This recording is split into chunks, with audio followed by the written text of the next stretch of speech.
আসসালামু আলাইকুম, স্বাগতম এটিএন বাংলার সময়ের সাথে অনুষ্ঠানে। আমি ফাতিহা শাফি আছি আপনাদের সাথে। আজকের আয়োজনে থাকছে শিক্ষা ও সমসাময়িক নানা আয়োজনের গুরুত্বপূর্ণ প্রতিবেদন, বিশেষ প্রতিবেদন এবং অতিথি আড্ডা। চলুন শুরু করি আজকের সময়ের সাথে। ঢাকা বিশ্ববিদ্যালয় 1921 সালে প্রতিষ্ঠার পর থেকে জ্ঞান, প্রজ্ঞা ও নেতৃত্বের আলো ছড়িয়ে আসছে। ভাষা আন্দোলন, মুক্তিযুদ্ধ, গণতন্ত্র প্রতিষ্ঠার সংগ্রাম কিংবা সামাজিক পরিবর্তনের প্রতিটি গুরুত্বপূর্ণ অধ্যায়ে রয়েছে এই বিশ্ববিদ্যালয়ের গৌরবোজ্জ্বল পদচারণা।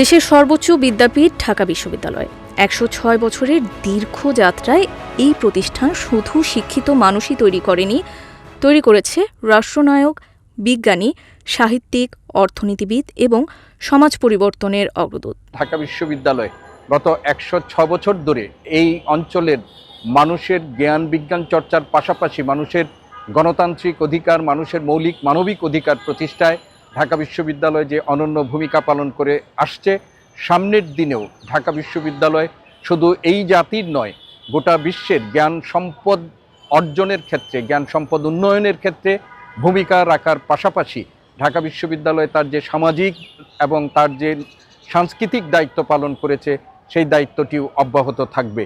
সময়ের সঙ্গে সঙ্গে বেড়েছে প্রত্যাশাও।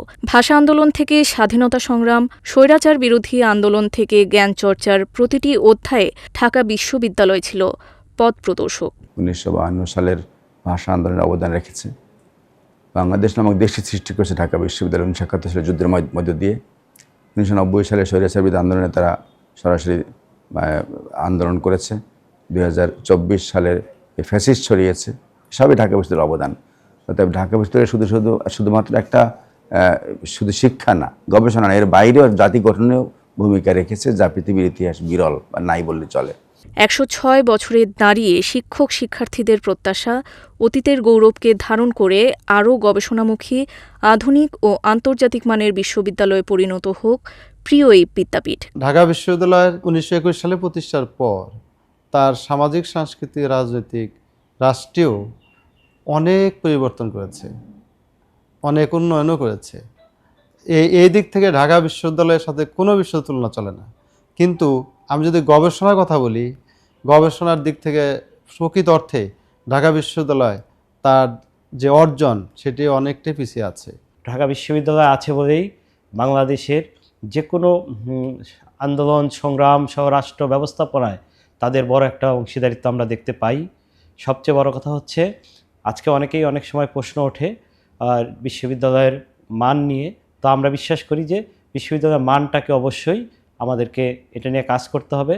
একটি দেশে যদি ভালো মানুষ তৈরি করা যায়, আর ভালো মানুষ তৈরি করতে পারলেই সেখানে ভালো দেশ গড়ে ওঠে, আর ভালো দেশ গড়তে পারলেই সেটা স্বর্গভূমিতে পরিণত হয়। ঢাকা বিশ্ববিদ্যালয় থেকে বিগত 105 বছরে আমরা কি পেয়েছি, কি দেখেছি, কি শিখেছি, সেটা কিন্তু আজকে আমাদের আলোচনার দাবি।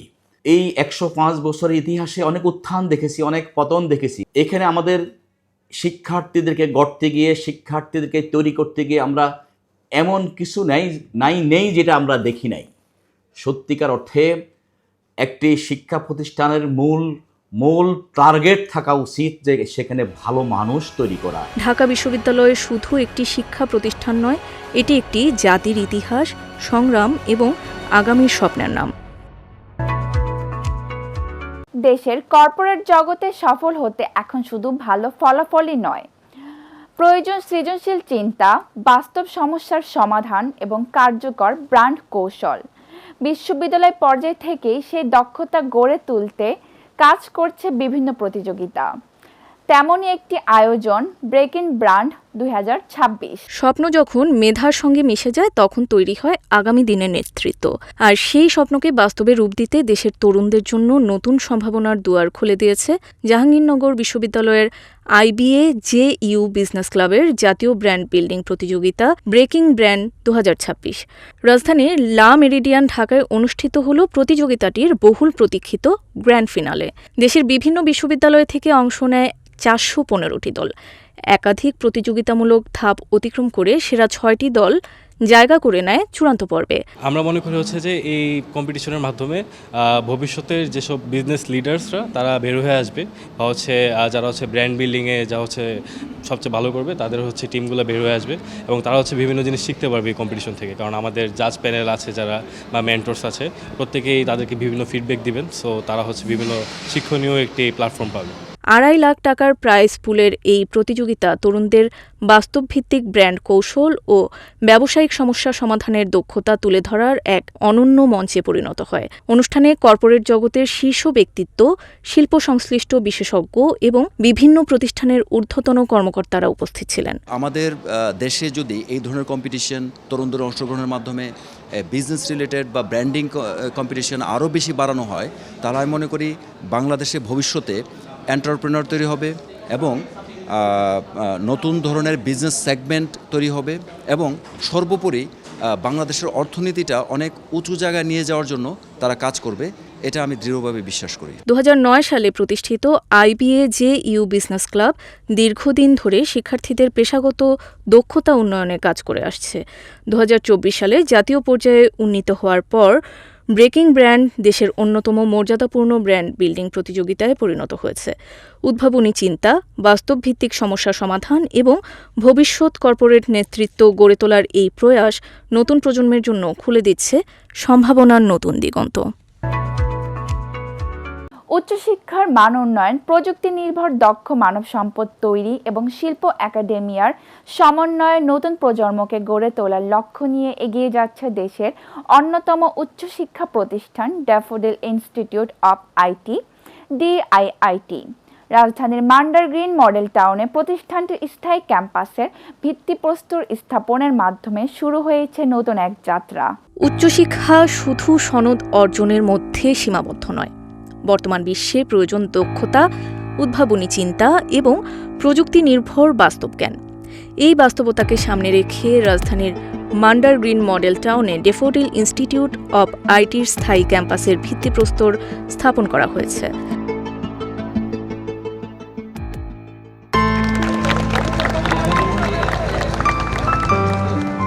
বর্ণাঢ্য আয়োজনে অনুষ্ঠিত এই অনুষ্ঠানে অংশ নেন দেশের শিক্ষাবিদ, গবেষক, শিল্প উদ্যোক্তা, শিক্ষার্থী এবং ড্যাফোডিল পরিবারের সদস্যরা।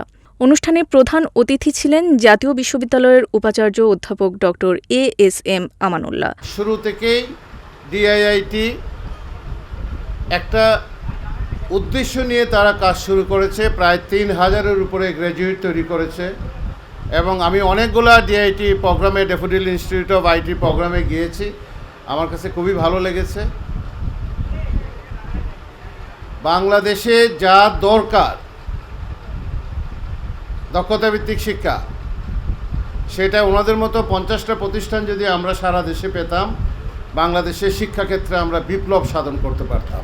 সভাপতিত্ব করেন ড্যাফোডিল ইন্টারন্যাশনাল ইউনিভার্সিটির ট্রাস্টি বোর্ড এবং ড্যাফোডিল গ্রুপের চেয়ারম্যান ডক্টর মোহাম্মদ সবুর খান। আমার কাছে মনে হয় বাংলাদেশের সবচেয়ে বড় কন্ট্রিবিউটরি অর্গানাইজেশন হচ্ছে ন্যাশনাল ইউনিভার্সিটি। DIITর যিনি ফাউন্ডার প্রিন্সিপাল ছিলেন ডক্টর মোস্তফা কামাল, উনিই কিন্তু পরবর্তীতে ড্যাফোডিল ইন্টারন্যাশনাল ইউনিভার্সিটির প্রজেক্ট ডাইরেক্টর এবং ফাউন্ডার রেজিস্টার ছিলেন। DIIT যদি ভালো করে, এটা আমার কাছে মনে হবে যে আমাদের ড্যাফোডিল ফ্যামিলি বা ড্যাফোডিল গ্রুপের একটা কন্ট্রিবিউশন থাকবে। এছাড়াও উপস্থিত ছিলেন DIITর গভর্নিং বডির সভাপতি অধ্যাপক ডক্টর মোহাম্মদ আলামিন, প্রধান নির্বাহী কর্মকর্তা ডক্টর মোহাম্মদ নুরুজ্জামান, উপদেষ্টা অধ্যাপক ডক্টর মোহাম্মদ মোস্তফা কামাল, অধ্যক্ষ অধ্যাপক ডক্টর মোহাম্মদ সাখাওয়াত হোসেন সহ দেশের বিশিষ্ট শিক্ষাবিদ ও আমন্ত্রিত অতিথিরা। এখানে শুধু একটা ভবন হবে না, এখানে ফ্যাক্টরি হবে। এখানে আমরা মনে করি কামরাঙ্গীর চর, জিঞ্জিরা, যারা এক্সপার্ট ছেলেবেলে আছে, সেই সব ছেলেবেলেদেরকে আমরা এখানে নিয়ে আসবো। আমাদের ছেলেদেরকে এরা হাতে করে শিখাবে যে মাইক্রো ক্রেডেনশিয়াল কোর্সের সত্যিকার হাতে করে কিভাবে হয়। DIITর নতুন স্থায়ী ক্যাম্পাস শুধু একটি ভবন নয়, এটি হবে শিক্ষা, গবেষণা, উদ্ভাবন, উদ্যোক্তা উন্নয়ন এবং শিল্প একাডেমিয়ার সমন্বয়ে একটি আধুনিক জ্ঞান কেন্দ্র। প্রতিষ্ঠানটির লক্ষ্য শিক্ষার্থীদের শুধু চাকুরি প্রার্থী নয়, বরং চাকুরি সৃষ্টিকারী উদ্যোক্তা হিসেবে গড়ে তোলা। ড্যাফোডিল ইনস্টিটিউট অব আইটির এই স্থায়ী ক্যাম্পাস ভবিষ্যতে শুধু শিক্ষাদান নয়, গবেষণা, প্রযুক্তি উদ্ভাবন এবং শিল্প প্রতিষ্ঠানের সঙ্গে কার্যকর সংযোগ তৈরির একটি গুরুত্বপূর্ণ কেন্দ্র হিসেবে গড়ে উঠবে বলে মনে করছেন সংশ্লিষ্টরা।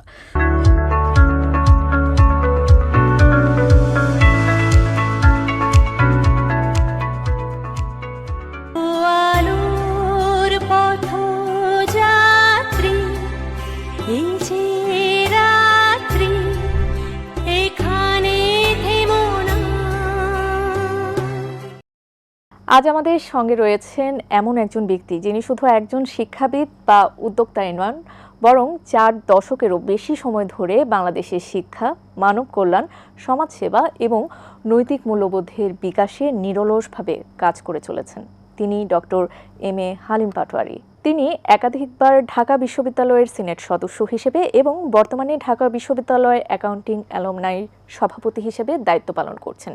শুধু শিক্ষা নয়, মানব সেবার ক্ষেত্রেও তার অবদান উল্লেখযোগ্য। বিশ্বের অন্যতম বৃহৎ মানব সেবামূলক সংগঠন লায়ন্স ক্লাবের নেতৃত্ব দিয়েছেন তিনি। শিক্ষা, সমাজসেবা ও নেতৃত্বে অসামান্য অবদানের স্বীকৃতিস্বরূপ অর্জন করেছেন অসংখ্য জাতীয় ও আন্তর্জাতিক সম্মাননা। তার নিজস্ব গ্রামে প্রতিষ্ঠিত আব্দুল হালিম পাটোয়ারী ফাউন্ডেশন কমপ্লেক্স একটি সমন্বিত জনকল্যাণমূলক উদ্যোগ। আজকের এই বিশেষ আয়োজনে আমরা জানব তার জীবন সংগ্রামের গল্প, সাফল্যের পথচলা, শিক্ষা নিয়ে তার দর্শন, নৈতিক শিক্ষা আন্দোলনের প্রেক্ষাপট, ভবিষ্যৎ পরিকল্পনা এবং নতুন প্রজন্মের প্রতি তার প্রত্যাশার কথা। Doctor M A Halim Patwari, আপনাকে এটেন বাংলায় স্বাগতম। আপনাকে অনেক অভিনন্দন। জি, শুরুতেই যে বিষয়টি আসলে জানতে চাচ্ছি সেটি হচ্ছে নৈতিক শিক্ষা বলতে আসলে আমরা কি বুঝবো এবং বর্তমান প্রেক্ষাপটে এর গুরুত্ব ঠিক কতটা? নৈতিক শিক্ষা বলতে আমরা সাধারণত বুঝি এটা নীতিগত শিক্ষা, দ্যাট ইজ মূল শিক্ষা। যে শিক্ষাটা আমরা বাল্যকালেই পেয়ে থাকি এবং এই শিক্ষাটা আমি মনে করি একটি বাধ্যতামূলক শিক্ষা। যেমন সততা, ন্যায়পরায়ণতা, সহমর্মিতা, সমানুবর্তিতা, নিয়মানুবর্তিতা, মানবিক মূল্যবোধ, শ্রদ্ধাবোধ, এইসব হচ্ছে আপনার এই নৈতিক শিক্ষার উদাহরণ। বর্তমান সময়ে এই শিক্ষাটা অনেক অনেক বেশি গুরুত্বপূর্ণ। আমাদের চলার পথে সকাল থেকে সন্ধ্যা পর্যন্ত আমরা যতগুলো কাজকর্ম করি, প্রতিটি কাজকর্মের ক্ষেত্রেই কিন্তু এই নৈতিকতার প্রশ্ন আসে। এডুকেশন ফর এক্সেলেন্স মুভমেন্ট, এটি একটি নৈতিক শিক্ষা। এটি আসলে আপনি কেন শুরু করলেন এবং এটির পেছনে আসলে কি কি আসলে অনুপ্রেরণা ছিল? এডুকেশন ফর এক্সেলেন্স মুভমেন্ট একটি নৈতিক শিক্ষা আন্দোলন। এই আন্দোলনটি হলো সময়ের দাবি, সময়ের চাহিদা। যে জিনিসটার সবচেয়ে বড় ঘাটতি সেটি হলো এক্সিলেন্সের অভাব, উৎকর্ষের অভাব, নীতি নৈতিকতার অভাব। নৈতিক শিক্ষার ক্ষেত্রে বিভিন্ন উদ্যোগ নিয়েছেন এবং আপনার নেওয়া যে সকল উদ্যোগ রয়েছে সেই উদ্যোগগুলোর মধ্যে কোনটি সবচাইতে বেশি ইতিবাচক বলে আপনি মনে করেন? আমি আমার জীবনে অনেক উদ্যোগ গ্রহণ করেছি। আমি আমার জীবনে অনেক শিক্ষা প্রতিষ্ঠান তৈরি করেছি। আমি আমার জীবনে অনেক সামাজিক সংগঠন তৈরি করেছি। আমার নিজ গ্রাম ভাটরা গ্রাম, চাঁদপুরের হাজীগঞ্জ থানায়। তো সেখানে ওই প্রজেক্টের নাম হলো আব্দুল হালিম পাটোয়ারী ফাউন্ডেশন কমপ্লেক্স। ওই কমপ্লেক্সের মধ্যে কি আছে? ওই কমপ্লেক্সের মধ্যে আছে মসজিদ, মাদ্রাসা, হাসপাতাল, এতিমখানা এবং একটি প্রস্তাবিত মেডিকেল কলেজ। সবগুলো প্রজেক্টের মধ্যে আমার কাছে মনে হচ্ছে আমি মানসিকভাবে স্যাটিসফাইড এবং স্যাটিসফ্যাকশন পাচ্ছি এডুকেশন ফর এক্সিলেন্স মুভমেন্ট নিয়ে। আচ্ছা, আমি যদি মনে করি এই education for excellence movement, that is নৈতিক শিক্ষা যদি মানুষের মধ্যে প্রবেশ করানো যায়, আমাদের সমাজের মধ্যে যে অবক্ষয় আছে, মারামারি আছে, কাটাকাটি আছে, হানাহানি আছে, দেখবেন যে কোনো হানাহানি থাকবে না, কোনো মারামারি থাকবে না, কোনো কাটাকাটি থাকবে না যদি না আমরা এটা বাস্তবায়ন করতে পারি। সেই জন্যই আমার কাছে সব প্রতিষ্ঠানের চেয়ে, আমার সব কনসার্নের চেয়ে এডুকেশন ফর এক্সিলেন্স মুভমেন্ট একটি নৈতিক শিক্ষার আন্দোলন, এটা আমার কাছে বেশি গুরুত্বপূর্ণ, বেশি গ্রহণযোগ্য। আচ্ছা, আপনি একটি কথা প্রায় বলে থাকেন, অর্থনৈতিকভাবে সফল হওয়ার থেকে ভালো মানুষ হওয়াটা আসলে বেশি জরুরি। এই দর্শনের ব্যাখ্যা কি? অর্থ তো অনেক মানুষেরই থাকতে পারে, অর্থ অনেকভাবেই কিন্তু মানুষ কামাই করতে পারে, রোজগার করতে পারে। অর্থনৈতিকভাবে মানুষ সফল মানে টাকা অনেক হয়ে গেছে, আমার কোটি কোটি টাকা হয়ে গেছে, ঘুষ ঘুষ দিয়ে যেভাবে হোক আমি অনেক টাকার মালিক হয়ে গেছি, আমি কি সফল? আমি এটাকে কখনো সফল বলবো না। সে অর্থনৈতিকভাবে হয়তো সফল হতে পারে, কিন্তু ভালো মানুষ কিন্তু হওয়াটা ভিন্ন জিনিস। আমাদের দেশের অনেক মানুষ কিন্তু মানুষ, আমরা আমাদেরকে মানুষ বলে দাবি করি, কিন্তু আমরা কিন্তু মানুষের সংজ্ঞা জানি না। আমি যদি আমার কোনো একজন স্টুডেন্টকে জিজ্ঞাসা করি, বলো তো মানুষ কাকে বলে, তখন সে ওই ছেলেটি উত্তর দেয় যে যার নাকি দুইটা চোখ আছে, যার নাকি একটা মুখ আছে, দুইটা কান আছে, একটা মাথা আছে, সেই মানুষ। দেখুন তার মধ্যে কনসেপ্টটা কি? তার মধ্যে কনসেপ্টটা হলো সে একটা গরু রচনা শুরু করে দিয়েছে, অর্থাৎ একটা মানুষকে সে গরু বানিয়ে ফেলছে। অর্থাৎ এখানে যে মানুষের মধ্যে একটা মনুষ্যত্ববোধ আছে। মানুষ বলতে কি বোঝায়? মানুষ বলতে বোঝায় একটা মানুষ নামক শব্দটাকে দুইটা ভাগ করলে আপনি দেখবেন যে এক পাশে আসবে মান, আর এক পাশে আসবে হুঁশ। মান এবং হুঁশ যার মধ্যে থাকবে সেই হবে মানুষ। যার মধ্যে মনুষ্যত্ববোধ থাকবে সেই তো হবে মানুষ। যে নাকি সত্যকে সত্য বলতে জানে সে হবে মানুষ। যে নাকি মিথ্যাকে মিথ্যা বলতে শিখে সে হবে মানুষ। যে নাকি শিক্ষককে শ্রদ্ধা করতে জানে, বাবা মাকে শ্রদ্ধা করতে জানে, সেই তো হবে মানুষ। সেই জন্য আমি বলি যার মধ্যে এইসব গুণাবলীগুলি থাকবে সেই হবে আসল মানুষ, প্রকৃত মানুষ এবং ভালো মানুষ, আলোকিত মানুষ। জি, তরুণ প্রজন্মের যারা আছে তাদের জন্য যদি কোনো বার্তা দিতে বলা হয়, সবচেয়ে গুরুত্বপূর্ণ বার্তা কি হতে পারে? তরুণ প্রজন্মরাই তো আসলে আগামী দিনের ভবিষ্যৎ। এই তরুণ প্রজন্মরা আমাদের দেশকে ইচ্ছা করলে যে কোনো সময় পরিবর্তন করতে পারে। আমরা দেখেছি অতীতে যত আন্দোলন হয়েছে, আমরা যদি সেই 52 ভাষা আন্দোলন দেখি, 69-এর গণ অভ্যুত্থান দেখি, সেই 90 দশকের স্বৈরাচার বিরোধী আন্দোলন দেখি, এবং এই যে রিসেন্টলি যে আন্দোলন হয়েছে এই 5ই আগস্ট, তো এই যে আন্দোলনগুলি হয়েছে কারা করেছে? আমাদের যুব সমাজটা করেছে। এই যুব সমাজ যদি এই নীতি নৈতিকতার দিকে লক্ষ্য করে, নীতি নৈতিকতা মেনে চলে, তারা অনেক কিছু করতে পারে, অনেক কিছু করা সম্ভব। কিন্তু প্রয়োজন হলো আমাদের নীতি নৈতিকতা মেনে চলা। আসল মানুষ হিসেবে যদি, প্রকৃত মানুষ হিসেবে যদি আমরা আমাদেরকে আত্মপ্রকাশ করতে পারি, আমাদের এই ভবিষ্যৎ প্রজন্মরা যদি তারা সেইভাবে নিজেদেরকে যদি আয়ত্তস্থ করতে পারে, সব কিছু যদি কনসলিডেট করতে পারে, তাহলে আমাদের এই দেশ এবং জাতি অনেক দূর এগিয়ে যাবে। আচ্ছা, আমরা অনুষ্ঠানের একেবারে শেষ পর্যায়ে চলে এসেছি। আপনার কাছে শেষ যেই প্রশ্নটি রাখতে চাচ্ছি সেটি হচ্ছে, দেশের জনগণ যারা আছেন, আমাদের দর্শক যারা আছেন, বিশেষ করে অভিভাবক, শিক্ষক, শিক্ষার্থী, তাদের উদ্দেশ্যে যদি কিছু বলতে বলা হয় কি বলবেন? এই দেশে জনসংখ্যা নয়, কিছু ভালো মানুষ তৈরি হোক, আলোকিত মানুষ তৈরি হোক, এবং এই দেশটাকে আলোকিত মানুষেরা, ভালো মানুষেরা নেতৃত্ব দেয়, এগিয়ে নেক। এইটাই হলো আমার মূল প্রত্যাশা এবং এইটাই হলো আমার স্বপ্ন। আমি এতক্ষণ যে কথাটা বলছি যে এডুকেশন ফর এক্সিলেন্স মুভমেন্ট, নৈতিক শিক্ষা আন্দোলন, এই আন্দোলনটাকে যদি বাস্তবায়ন করা যায়, আমি একার পক্ষে কিন্তু আন্দোলন করতে পারবো না। আমি কতটুকু করতে পারবো? এই আন্দোলনের সাথে যদি এখন দেশ, জাতি, রাষ্ট্র, সমাজ, পরিবার সব যদি একত্রিত হয়, এবং এই আন্দোলনটা শুরু করতে হবে আমাদের পরিবার থেকে শুরু করে যদি আমাদের রাষ্ট্র, সরকার পর্যন্ত এখানে ইনভলভ হয়, একমাত্র তাহলেই কিন্তু আমরা এই দেশকে পরিবর্তন করতে পারবো, আমরা দেশকে এগিয়ে নিতে পারবো। এবং আমরা আশা করি যে অতি শীঘ্রই আমরা একটি সোনার বাংলা হিসেবে, ওই যে সবার আগে বাংলাদেশ যে কথাটা আসছে, সেটাকে আমরা বাস্তবায়ন করতে পারবো। আমার আসলে শেষ কথা হলো, ভালো মানুষ, ভালো দেশ, স্বর্গভূমি বাংলাদেশ, এটি আমার স্বপ্ন। এটা নিয়েই আমি এবং আমরা সবাই মিলে এগিয়ে যেতে চাই এবং এটাকে আমরা সার্থক করতে চাই। জি, আমরা সে ব্যাপারে যথেষ্ট আশাবাদী। আপনাকে অসংখ্য ধন্যবাদ, আপনার মূল্যবান সময় আমাদেরকে দিয়েছেন। আপনার মাধ্যমে দর্শকরা নৈতিক শিক্ষা যে বিষয়টি, সেটি সম্পর্কে অনেক কিছু জানতে পেরেছে। আবারও ধন্যবাদ আপনাকে। আপনাকে অনেক অনেক ধন্যবাদ। শিক্ষা একটি জাতির উন্নয়ন, মানবিকতা এবং আত্মমর্যাদার সবচেয়ে বড় ভিত্তি। আর সেই শিক্ষা ব্যবস্থাকে সময়োপযোগী, মানবিক ও দক্ষতা ভিত্তিক করতে নিরলসভাবে কাজ করছে এডুকেশন ওয়াচ শিক্ষা উন্নয়ন উদ্যোগ। শিক্ষা শুধু সনদ অর্জনের পথ নয়, শিক্ষা একটি জাতির আত্মপরিচয়, নৈতিকতা, মানবিকতা এবং টেকসই উন্নয়নের সবচেয়ে বড় শক্তি। কিন্তু সময়ের পরিবর্তনের সঙ্গে বদলে যাচ্ছে শিক্ষার বাস্তবতা ও চাহিদা।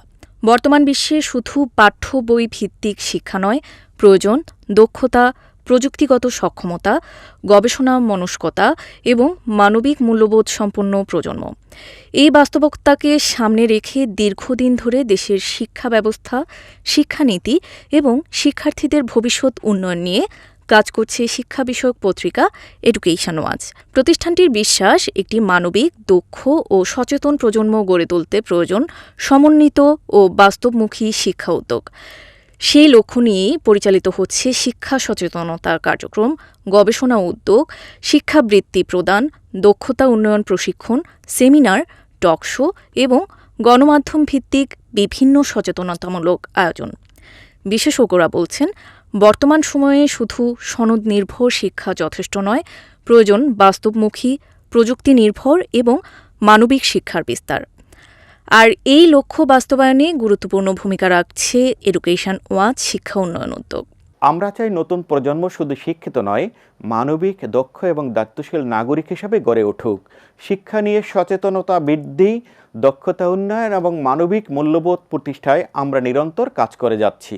প্রযুক্তি নির্ভর এই বিশ্বে শিক্ষার্থীদের যুগোপযোগী করে গড়ে তুলতে আইটি শিক্ষা, ভাষা শিক্ষা, নেতৃত্ব উন্নয়ন এবং প্রযুক্তিভিত্তিক প্রশিক্ষণের উপর বিশেষ গুরুত্ব দিচ্ছে প্রতিষ্ঠানটি। একই সঙ্গে শিক্ষা বাজেট, গবেষণা সংকট, মুখস্থ নির্ভর শিক্ষা এবং শিক্ষার মানোন্নয়ন নিয়ে জনসচেতনতা তৈরিতেও কাজ করছে এডুকেশন ওয়াচ। কারণ একটি উন্নত, মানবিক ও সমৃদ্ধ বাংলাদেশ করতে প্রয়োজন সময়োপযোগী, দক্ষতাভিত্তিক এবং মানবিক শিক্ষা ব্যবস্থা। আর সেই লক্ষ্য নিয়েই এগিয়ে চলছে এডুকেশন ওয়াচ শিক্ষা উন্নয়ন উদ্যোগ। ঢাকা কলেজের এইচএসসি ৯৫ ব্যাচের প্রাক্তন শিক্ষার্থীরা ঈদ পুণ্যমিলনের পাশাপাশি দেশীয় ফলের ঐতিহ্যকে উদযাপন করতে আয়োজন করে ব্যতিক্রমধর্মী মৌসুমি ফল উৎসব। শৈশব কৈশোরের স্মৃতি, কলেজ জীবনের বন্ধুত্ব আর ঈদের আনন্দ সবকিছুকে এক সুতোয় গেঁথে আয়োজন করা হয় ঢাকা কলেজ এইচএসসি ৯৫ সোসাইটির ঈদ পুনর্মিলনী ও মৌসুমি ফল উৎসব। অনুষ্ঠানে অংশ নেন দেশের বিভিন্ন প্রান্ত থেকে আসা ব্যাচের সদস্যরা। দীর্ঘদিন পর সহপাঠীদের সঙ্গে দেখা হওয়ায় আবেগঘন পরিবেশের সৃষ্টি হয়। কেউ ফিরে যান ৩ দশক আগের স্মৃতিতে। ঈদ পুনর্মিলনের পাশাপাশি দেশীয় মৌসুমি ফলের বৈচিত্র্য তুলে ধরতে সাজানো হয় বর্ণিল ফলের আয়োজন। আম, কাঁঠাল, লিচু, জাম, আনারস সহ নানা দেশীয় ফলের স্বাদ ভাগাভাগি করে নেন উপস্থিত সবাই। আয়োজকরা জানান, দেশীয় ফলের স্বাস্থ্যকর খাদ্যাভ্যাসে উৎসাহিত করাও ছিল এই উৎসবের অন্যতম উদ্দেশ্য। অনুষ্ঠানে ছিল সাংস্কৃতিক পরিবেশনা, স্মৃতিচারণ।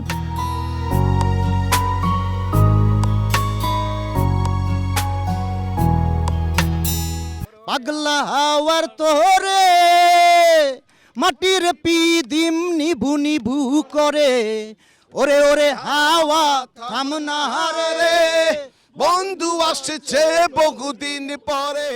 পুরো আয়োজন জুড়ে ছিল উৎসব মুখর পরিবেশ।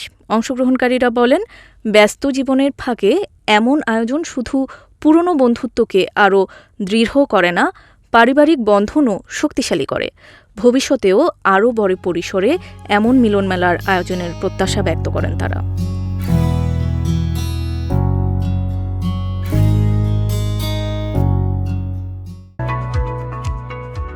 নতুন শিক্ষাবর্ষে শিক্ষার্থীদের আনুষ্ঠানিকভাবে বরণ করে নিতে ঢাকা বিশ্ববিদ্যালয়ের টিএসসি মিলনায়তনে অনুষ্ঠিত হয়েছে ন্যাশনাল কলেজ অব হোম ইকোনমিক্সের নবীন বরণ ও সাংস্কৃতিক অনুষ্ঠান।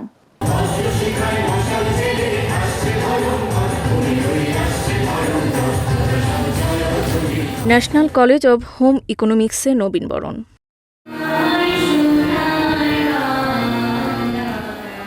নবীন শিক্ষার্থীদের স্বাগত জানাতে ব্যস্ত ছিলেন শিক্ষক, কর্মকর্তা এবং সিনিয়র শিক্ষার্থীরা। আনুষ্ঠানিকভাবে কলেজ পরিবারের নতুন সদস্যদের বরণ করে নিতে সাজানো হয় বর্ণাঢ্য এই আয়োজন। পবিত্র কোরআন তেলাওয়াত ও গীতা পাঠের মধ্য দিয়ে শুরু হয় অনুষ্ঠান। এরপর নবীনবরণ কমিটির আহ্বায়ক ও কলেজের উপাধ্যক্ষ অধ্যাপক নাইমুন নাহার স্বাগত বক্তব্যে শিক্ষার্থীদের অভিনন্দন জানান। অনুষ্ঠানে প্রধান অতিথি হিসেবে উপস্থিত ছিলেন বাংলাদেশ উন্মুক্ত বিশ্ববিদ্যালয়ের উপাচার্য এবং ন্যাশনাল কলেজ অব হোম ইকোনমিক্সের পরিচালনা কমিটির চেয়ারম্যান অধ্যাপক ড. মোহাম্মদ সিদ্দিকুর রহমান খান। আজ আমরা এমন এক সময়ে বাস করছি যখন জ্ঞানের বিস্তার ঘটছে অভূতপূর্বভাবে, কিন্তু একই সঙ্গে মানবিক মূল্যবোধের চর্চা অনেক ক্ষেত্রেই চ্যালেঞ্জের মুখে পড়েছে। আজকের পৃথিবীতে ডিগ্রিধারীর অভাব নেই, অভাব আছে মূল্যবোধ সম্পন্ন মানুষের। বিশেষ অতিথি হিসেবে উপস্থিত ছিলেন ঢাকা বিশ্ববিদ্যালয়ের জীববিজ্ঞান অনুষদের ডিন অধ্যাপক ড. মোহাম্মদ নাজমুল আহসান। অনুষ্ঠানে সভাপতিত্ব করেন কলেজের অধ্যক্ষ অধ্যাপক নুরুন নাহার বেগম। আমি চাইবো আজকের নবীনদের মাঝে সেই শুধু মেধার স্ফুরণ ঘটানো নয়, যেটা চেয়ারম্যান মহোদয় বলে গেলেন যে একজন ভালো মানুষ, সমাজে কিন্তু ভালো মানুষের খুব অভাব। যে আত্মীয় স্বজন, পাড়া প্রতিবেশী, বন্ধু বান্ধব যারা অনাত্মীয় এবং যারা সমাজে আসলে অবহেলিত অবস্থায় আছে, আমাদের সবসময় চিন্তা চেতনায় মননে যেন থাকে যে তারাও আমাদের মতো মানুষ। অনুষ্ঠানে নবীন এবং সিনিয়র শিক্ষার্থীদের পক্ষ থেকেও বক্তব্য প্রদান করা হয়। হোম ইকোনমিক্স শিক্ষার মাধ্যমে পুষ্টি, খাদ্য ও পুষ্টিবিজ্ঞান, সম্পদ ব্যবস্থাপনা, শিশু বিকাশ, বস্ত্র ও পোশাকসহ বিভিন্ন বিষয়ে দক্ষ জনশক্তি তৈরির যে লক্ষ্য নিয়ে প্রতিষ্ঠানটি কাজ করে যাচ্ছে সে বিষয়েও অনুষ্ঠানে গুরুত্বারোপ করা হয়। আলোচনা পর্ব শেষে শুরু হয় সাংস্কৃতিক অনুষ্ঠান। শিক্ষার্থীদের পরিবেশনায় গান, নৃত্য, আবৃত্তি ও বিভিন্ন সাংস্কৃতিক পরিবেশনা মিলনায়তনে উৎসবমুখর পরিবেশ সৃষ্টি করে। নবীনদের অংশগ্রহণ অনুষ্ঠানকে আরও প্রাণবন্ত করে তোলে। শিক্ষাজীবনের নতুন অধ্যায়ের সূচনায় এমন আয়োজন নবীনদের মধ্যে আত্মবিশ্বাস বাড়ানোর পাশাপাশি প্রতিষ্ঠানের সঙ্গে একাত্মতা তৈরিতে গুরুত্বপূর্ণ ভূমিকা রাখবে বলে মনে করছেন সংশ্লিষ্টরা।